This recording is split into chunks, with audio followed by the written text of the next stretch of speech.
안녕하세요. 이번 시간에는 가산세에 대해서 말씀을 드리도록 하겠습니다. 법인세든 소득세든 무엇인지 신고를 누락했을 때 실무자는 화들짝 놀라게 되는데요. 결국 가장 중요한 것은 신고 누락으로 인해 얼마를 더 내야 되는지 이것을 빨리 계산하는 방법을 말씀드리려고 합니다. 세법의 가산세는 주제별로 되게 사실 여러 분야에 걸쳐져 있는데요. 이것을 전부 외우고 있는 사람은 거의 없을 거라고 생각이 됩니다. 정확한 세율과 금액은 주제별로, 이벤트별로 필요할 때 찾아보게 되죠. 구체적인 세율은 시험을 볼 때나 보시는 게 좋고, 이번 시간에는 대략적으로 내야 될 세금을 빨리 계산하는 방법을 말씀을 드리겠습니다. 가산세를 파악하기 위해 자료를 찾아보다 보면은 신고불성실 가산세, 납부불성실 가산세 이렇게 용어가 먼저 나오는 경우가 일반적인데요. 보통 용어도 길고 복잡해서 내용을 읽기가 싫어지는 경우가 많습니다. 그런데 알고 보면 상당히 간단합니다. 한마디로 신고불성실 가산세는 신고할 세액이 있는데 적게 했거나 안 한 경우 적용이 됩니다. 내야 할 세금의 10%나 20%, 최악의 경우 40%를 더 내라는 겁니다. 신고를 제대로 안 했으니 원래 내야 할 금액을 할증해서 내라. 이게 신고불성실 가산세의 내용입니다. 보통은 10%를 더 낸다고 생각하시면 됩니다.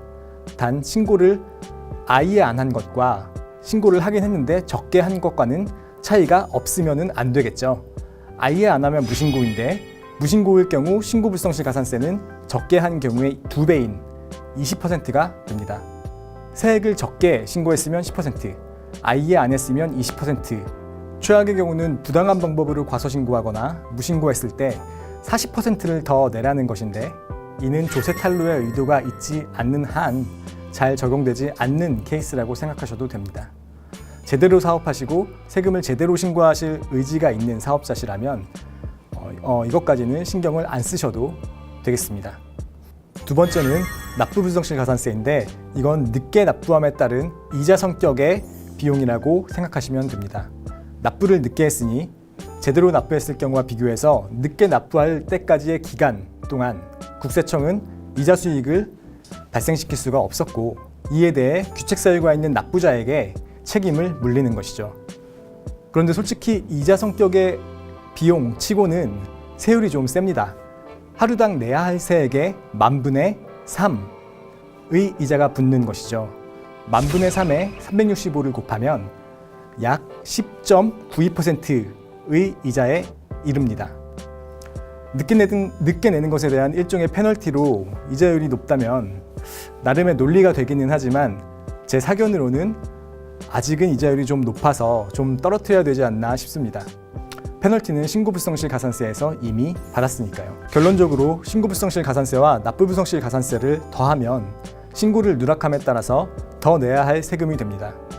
무신고나 부당하게 과소신고하지 않은 경우 누락한 세금이 10,000원이고 이를 1년 후에 내게 됐다.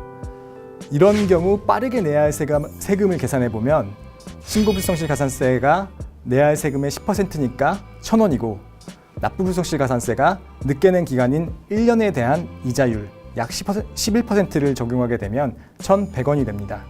그럼 결론적으로 10,000원의 가산세 합계 2,100원을 더해서 12,100원을 최종적으로 납부하게 되는 겁니다.